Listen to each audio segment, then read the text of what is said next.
তারা গোপালগঞ্জে আশ্রয় নিয়েছে এবং গোপালগঞ্জে এটা তাদের একটা ক্যান্টনমেন্ট বানিয়েছে।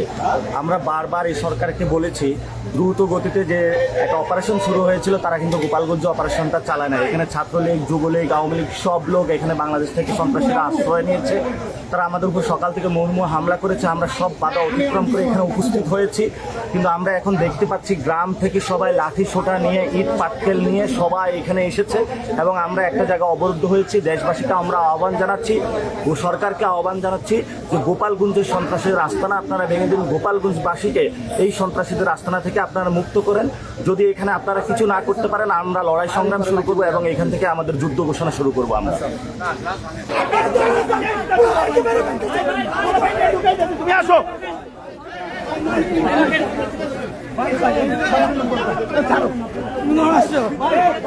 পুরো এলাকা জুড়ে কিন্তু একটি উত্তপ্ত পরিস্থিতি বিরাজ করছে এবং এখানে কিন্তু হাসনাত আবদুল্লাহকে নিয়ে যাওয়া হলে তিনি কিন্তু যেতে চাচ্ছেন না। আসলে তার সাথে যেই তার নেতাকর্মীরা রয়েছে আসলে তাদের রেখে তিনি যেতে চাচ্ছেন না।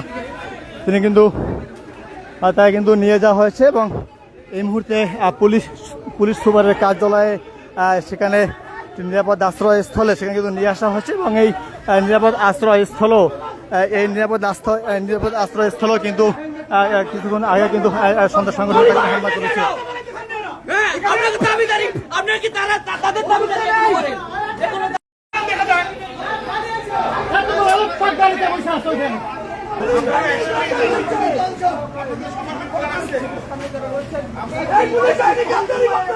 আমাদের দেশে নিরাপত্তা দেয়নি, পুলিশ বাহিনী গাদ্দারি করতে আমাদের ভাইদের সাথে।